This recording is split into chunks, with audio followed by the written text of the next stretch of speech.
Hey everyone, back again. All right, let's continue on now with chapter 3 and 4 from part 2 from Heidegger's Being in Time. If you're new here, what are you doing? Go and check out all the previous episodes. If you like what I do, you can like, share, subscribe. You can help me out monetarily via Patreon or PayPal, but take care of yourselves first.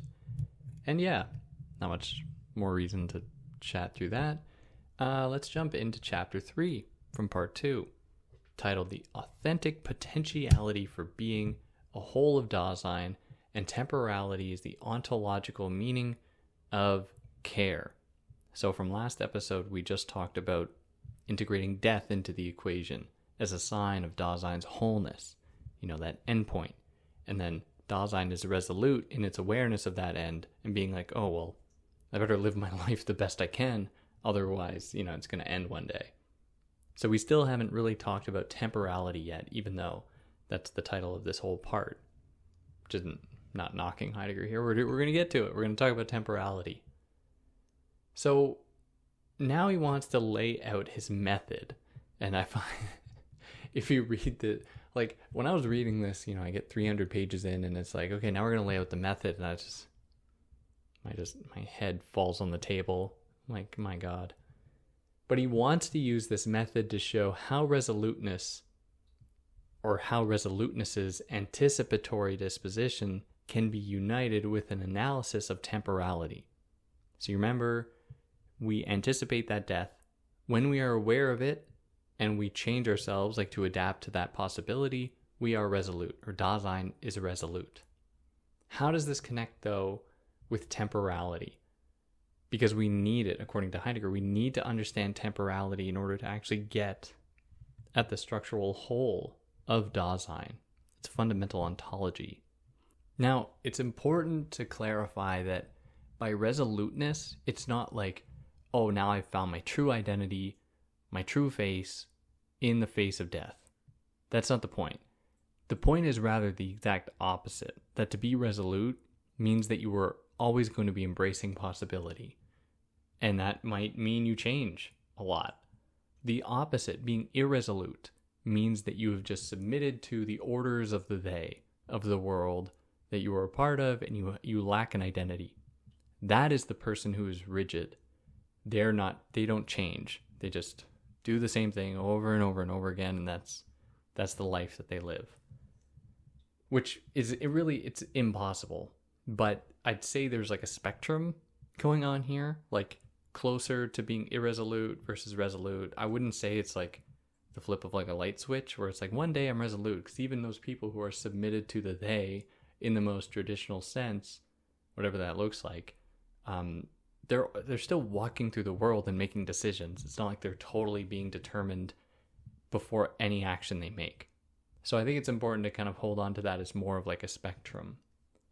So anticipatory resoluteness is the understanding that follows the call of conscience and that faces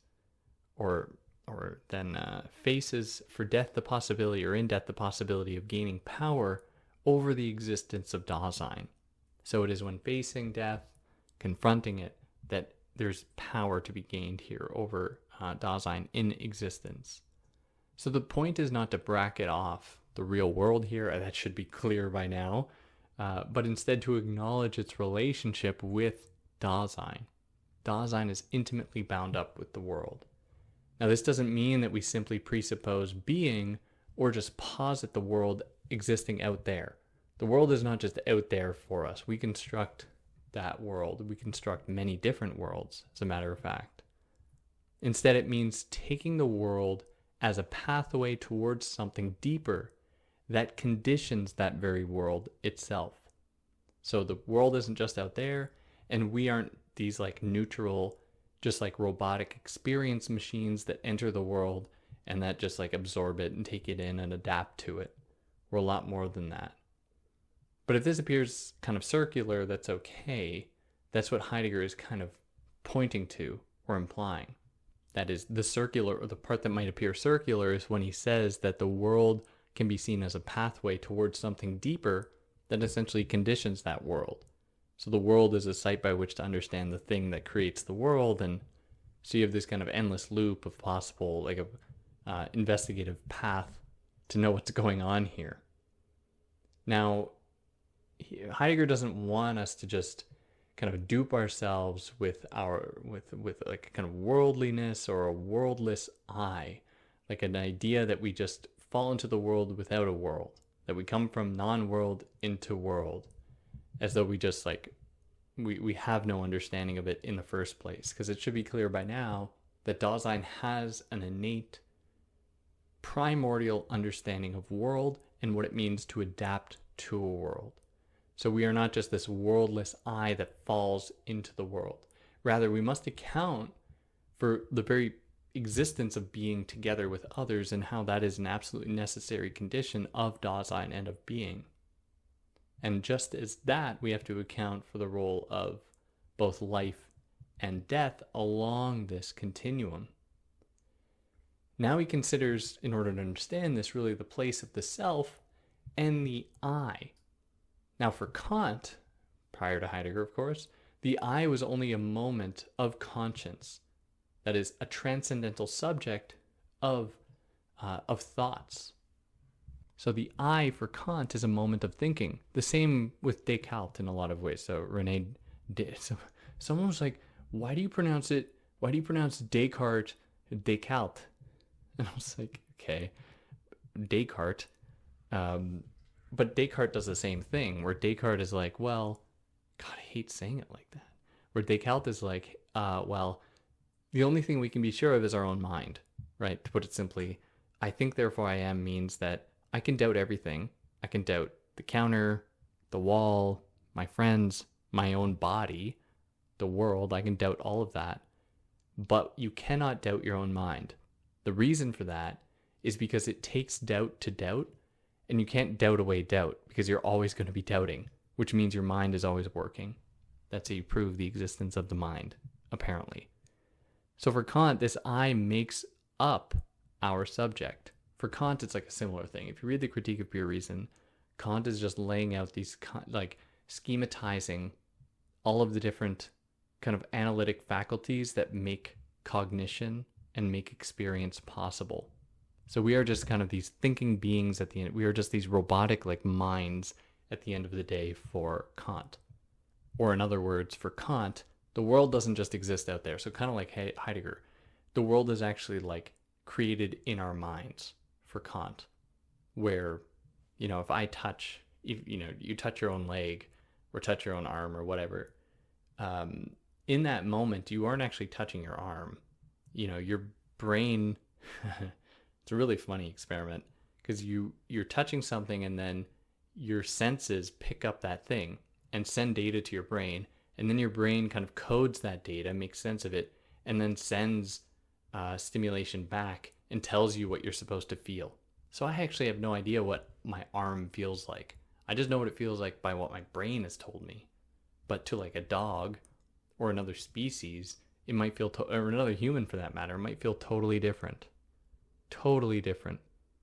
So in that way, for Kant, we are just these kind of experience robots in our minds. There's more to it than that, but just to be quite simple about it. So Heidegger thinks that Kant conflates the I as essentially subjective expression with ontological fact of I, as only sameness and constancy of something always already objectively present. So the furthest Kant would take his own ontology was to posit the I as an expression of the mind, and therefore as always I think, not just I.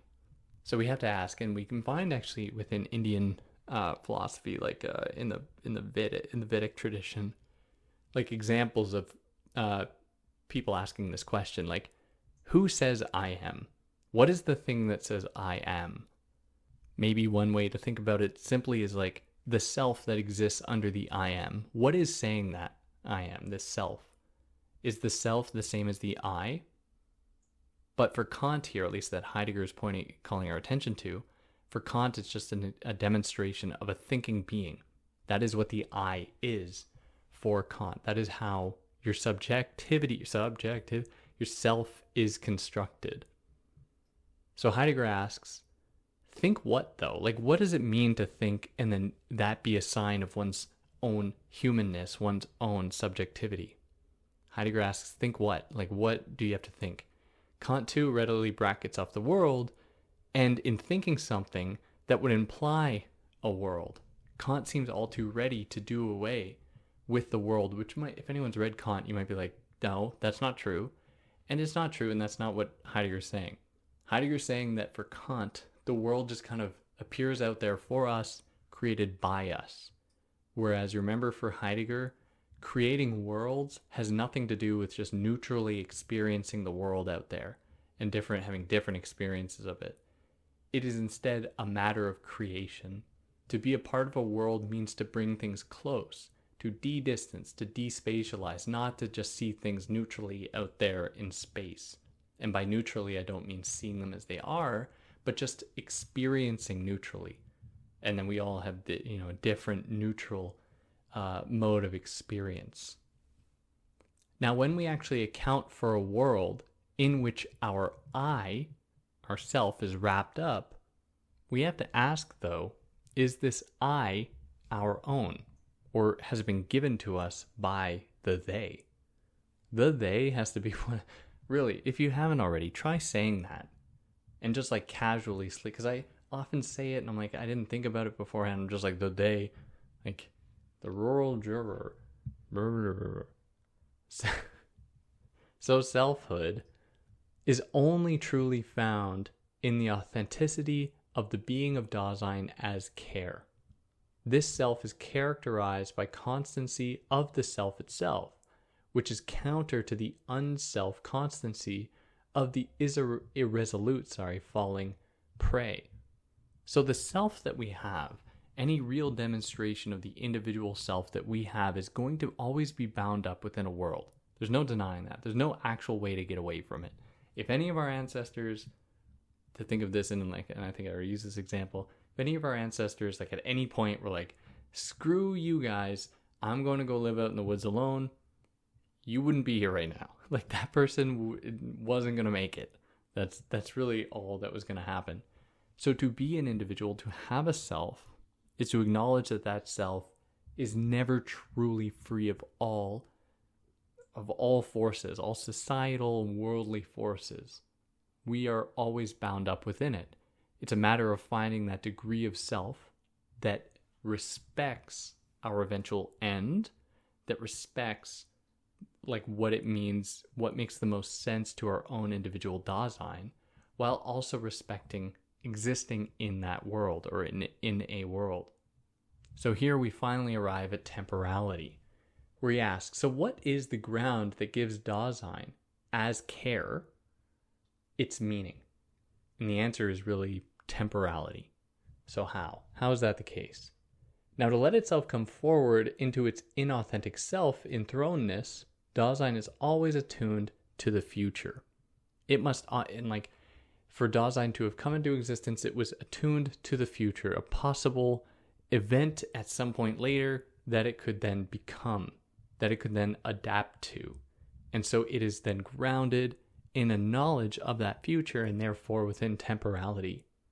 So every one of Dasein's movements and actions are geared towards the future. And so its past, that is its having been, comes from the future, and therefore temporality. So every single thing that Dasein has done has been with an eye toward the future, specifically with an eye towards its possible end. And so every single past action informed by that same belief, or informed by that same vision, the view of a possible end, then every single moment, past, present, and future, are geared toward that future as temporality. And it is in this way that Dasein is intimately bound up with temporality, where he says the temporality makes possible the unity of existence, facticity, and falling prey, and thus constitutes primordially the wholeness of the structure of care. So temporality, though, we have to be totally clear, isn't like a thing. It is something that temporalizes itself and therefore makes possible the multiplicity of the modes of being of Dasein. So there isn't one temporality, because that would be, we don't all live according to it. We all live our own temporal existence toward this one final point, toward death. And so in that way, temporality, although a universal experience as temporality, we all experience it like differently though. We must negate the negation. We are all existing temporal beings, but our specific ways of engaging with that temporality will differ from person to person. And so temporality houses within it the very possibility to diffuse it, to like fractalize it into many different parts that anyone can jump onto, or that anyone will jump onto and then use in their own self-projection into the future and into a possible end, toward a possible end. And this is fundamentally to oppose the idea of time just moving like linearly. Because when we posit that the future determines the past, the present, we are unsettling the idea of time just moving linearly. And we are just like subject to time. We're just sitting in time and things are just moving past us, and that's that. We have some command over it as Dasein in the world, in that temporality works for us in accordance with the wholeness of Dasein, pointing towards its end, among others, all in the same boat, pointing toward their end. And we all share in this experience and work together as care in that world.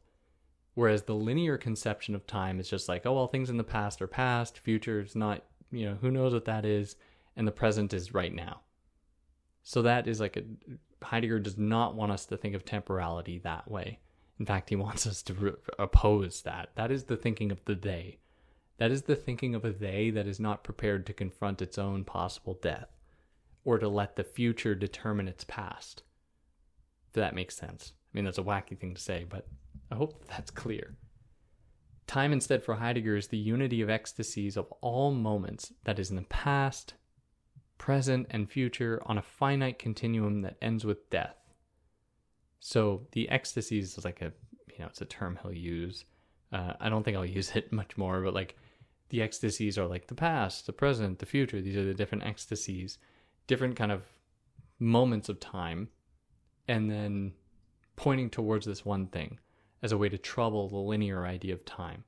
Because the linear idea of time opens up a whole other set of questions, like where does it start? Is there a beginning to time? How does that make sense? I mean, these are questions we'll never know the answer to, I imagine. I don't know, maybe we will. But where does time come from? I have no idea. Wouldn't that have been cool though if I did? I just gave you the answer. I had tea with God earlier, and I know the answer to these things. I don't. Yeah, that puts us here into chapter 4, temporality and everydayness. So Dasein's understanding, that is, as knowing itself, as its own possibility, is in time. It exists in time temporally. Its resoluteness, realizing its identity and its potential, happens with an eye to the future.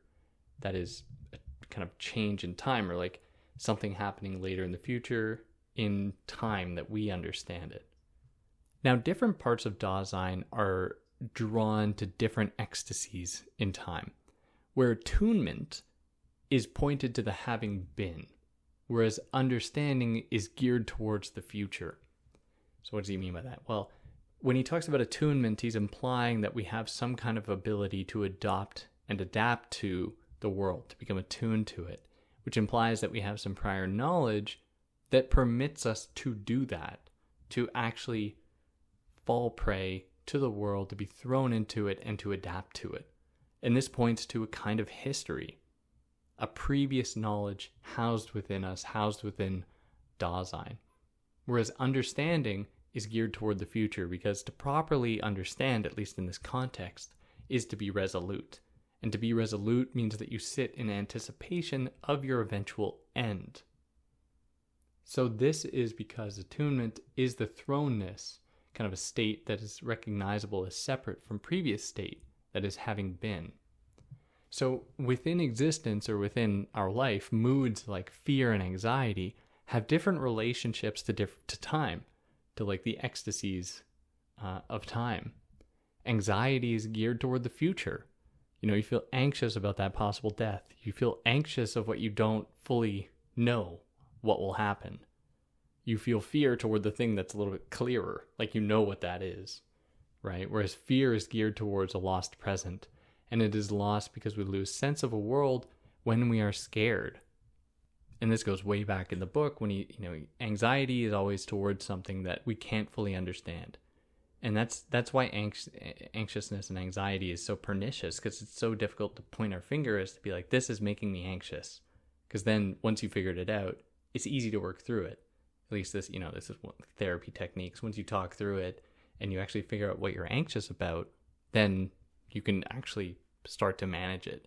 Whereas fear makes you uncomfortable in your own world. You feel like you have to have a certain degree of safety in certain spaces, but when a spider shows up, it's like, oh my God, I'm not wondering what I'm scared of. I know I'm scared of this spider, and it's screwing up my whole space, my attachment to this world that I have crafted. So it is, all of these are just different qualifiers as to our different experiences in the world and how they attach themselves to our understanding of time and Dasein and care. So anxiety is pointed towards that future, anxious about what we don't know what's going to happen, really. We don't know what death is. We don't know what the future holds. And then fear is having lost the present. The present safety of world is no longer there because something threatens it. Now, in all of this as well, falling prey, Heidegger suggests, finds its realization in the present. That is, as the existential meaning of being swept along. To fall prey is an action that has happened to Dasein in its coming into the world. And similarly, in this case, discourse exists in the present, for as the present, of course, it can point to this thing in the past, that thing in the future that's going to come, and whatever. Discourse exists then in the present. Now, it's important here, he breaks these things down, he qualifies them, situates them in their dispositions, in their orientations towards the past or the future or the present. But it's important not to be too rigid about these, but to simply understand that temporality temporalizes itself completely in every ecstasy and is therefore grounded in the unity of the structures of care. So it is by looking at these examples and how they point to Dasein's existing in the world, structuring that world, and existing temporally, that we can understand that temporality is not this linear thing that just points forward. It's pointing backwards. The past determines the future the past, the present affects everything. It's more like a swirling pool of different I'm sure someone out there, Heideggerian, has a better analogy to use. But it's about variations in temporality it's somewhat subjective, or it changes from person to person, or even within people from day to day, from one mood to the next. So we must here eschew or get rid of linearity in favor of a temporality that temporalizes itself as a future that makes present in the process of having been. So this is to collapse all the categories, all the ecstasies of time into this broader recognition of the way that temporality temporalizes itself in order to permit these ecstasies to exist at all. So now we've added to our understanding of Dasein beyond just care and death, but also temporality, where temporality clears the way for Dasein to actually come into existence, to exist.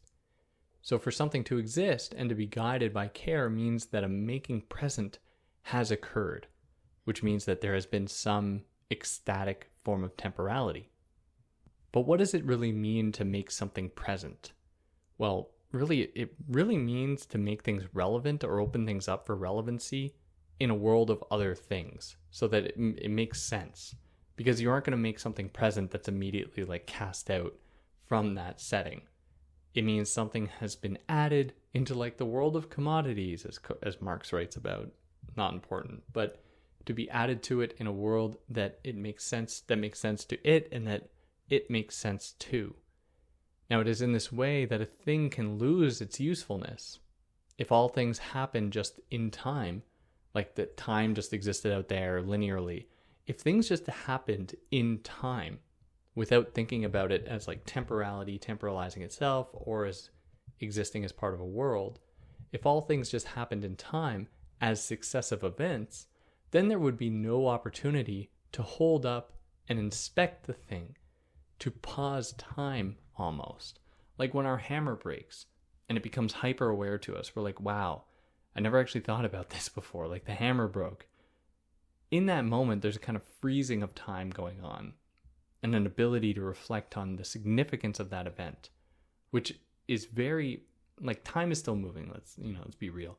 But in that moment, the way that time and our attachment to it changes reveals that temporality is a much stronger force than the linear conception of time, because we do have some kind of a command over it. Not in like, we can't just willingly stop time, I don't think. Maybe someone can. But that we are intimately bound up with it. We shape it. It shapes us. And it's much more reciprocal in that way.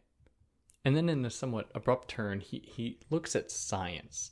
And he considers science not as an engagement with facts or an effort to find like facts or just discover things in the world, but he's interested in science as the pursuit of understanding things in their capacity to disclose themselves, and then find them in them a priori elements of their existence in the world.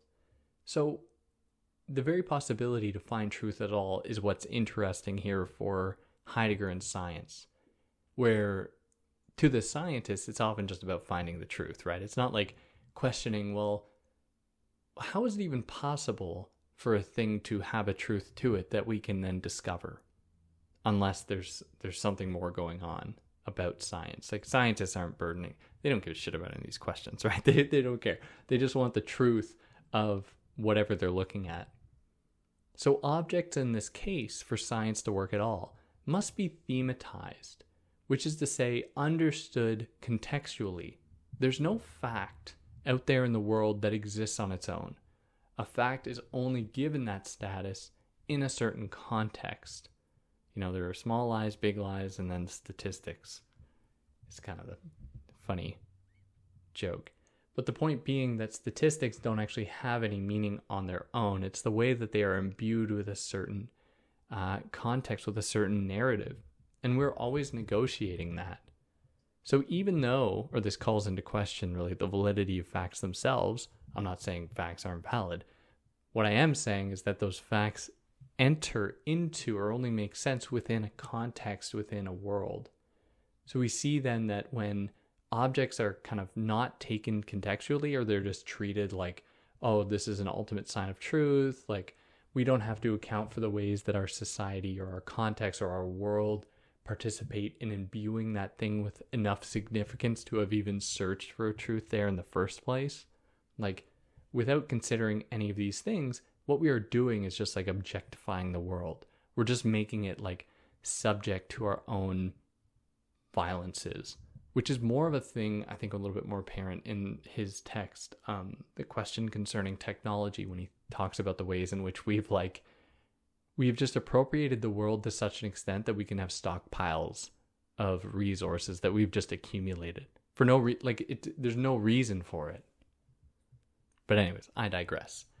To even find truth in the world, in facts like that science finds, implies that we have given those facts or those things we've been looking at a kind of identity within a world that makes them worthy of discovering things, or makes them worthy of discovering, to finding the truth of. And Dasein is, in this case, the being that does this thematization, that contextualizes, that makes sense of these things. So a complete existential concept of science is determined when, in Heidegger's words, the basic concepts of the understanding of being by which we are guided have been worked out. The methods, the structure of conceptualizing the relevant possibility of truth and certainty, the kind of being of grounding and proof, the mode of being binding, and the kind of communication that has been established. So to properly analyze and interrogate what science means, a complete concept of science through Dasein, is to not look for like the truths in the world. I mean, that's what science does, and that's great. Let it go and do those things. But the more interesting question for what a science is, how it exists, how it actually does its thing, demands us questioning all of these things just mentioned, demands us to ask, like, how do we actually imbue things with enough significance to go looking for truth there in the first place? How do the concepts like understanding, which kind of guide our very possibility of scientific discovery, how have they come to us? Where does that come from? Why do we do this? It's a very, I think it's a very good question. Like, what is science really? What is the pursuit of truth really? Is it an expression of Dasein? And we lose sight of that because we become more enthralled with like the truths that we'll find. Like, is the creation of religion and gods, is this the same kind of expression? I mean, I don't know. But science is conducted in a world, right? And is therefore concerned with the world and interworldly things in the world.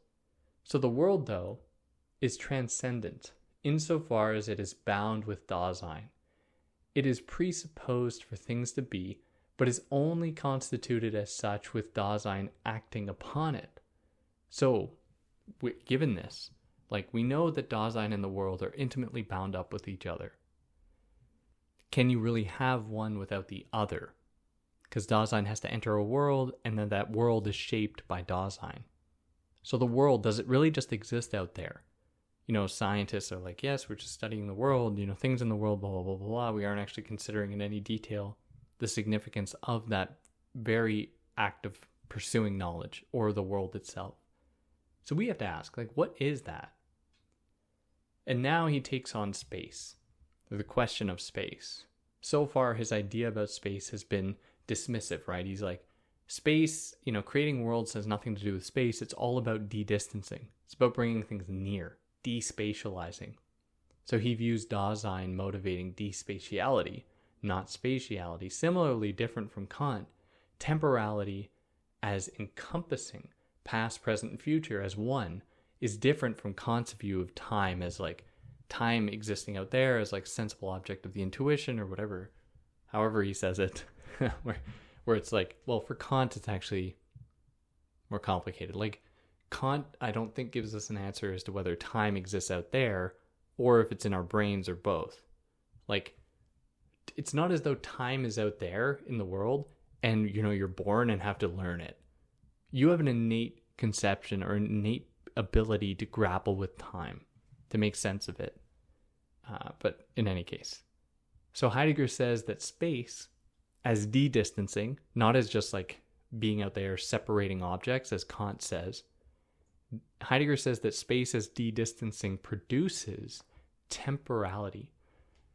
That is, in his words, bringing near, and the estimating and measurement of distances within what is present and within the de-distanced world are grounded in a making present that belongs to the unity of temporality. So for there to be space at all means that there has to be temporality. And temporality is the initial impetus or drive behind space being given any kind of significance at all that we'd find in Kant, for example. But you can't really have temporality without, I'm just on Kant's side here. You can't really have space without time or vice versa, but I get what he's saying.